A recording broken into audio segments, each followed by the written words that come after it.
X जिला परिषद member बर्तमान प्रेजेंट हो गोविंदपुर पैक्स प्रेसिडेंट। सर्वप्रथम मुझे शुभेच्छा ज्ञापन करुँच आयोजक बंधु मानक एवं ऑल द पार्टिसिपेंट 8 टीम को एवं युवक मान प्राय मु तो एक्चुअली आली ब्लॉक लोक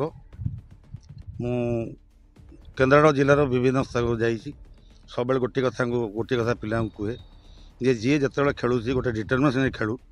एवं आज ये पड़िया डिस्ट्रिक्ट लेवल को जाओ स्टेट लेवल को जाओ सब आम जगन्नाथ यह प्रार्थना करूँ आज मतलब फील्ड प्रार्थना करी जो हारिया टीम तो गोटे हर जितिया टीम तो गोटे निश्चित हम हारिया जितिया बड़ कथा नुहे पिलार डिटरमिनेशन रो से जिते समय खेलू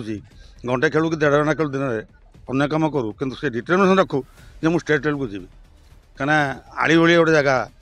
मसल जगार फुटबल आड़ी झील जाए आपंकर नेशनल और इंटरनेशनल लेवल खेलुं आज्ञा प्रियव्रत विश्वाल देखु ये टूर्नामेंट आज नुआ नुहे दीर्घ 16 वर्ष है चालू ये टूर्नामेंट को ये अंचल समस्ते क्रिकेट खेला जो मैंने खेलुंट अनै बसता ये टूर्नामेंट केवे हम नेताजी क्लब तरफ टूर्नामेंट आयोजन कराई जहाँकि मुख्य भूमिका जयप्रकाश नायक बादल बाबू करती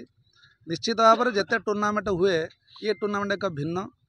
एवं दुखद घटना घटी जाइथिला 16 वर्ष तले मन रखापी प्रत्येक वर्ष एक टूर्नामेंट करा जाउची एवं ये टूर्नामेंट आगामी दिन में उज्जीवित रहू आमर ये कामना निश्चित भाव में बादल आमको यहाँ पर धन्यवाद।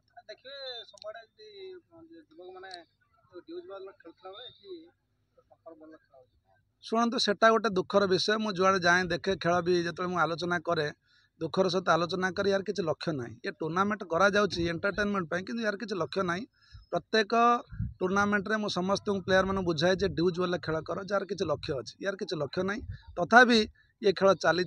गोटे खुशी चली पिला माने खुशी चलती खुशी आम खुशी हो।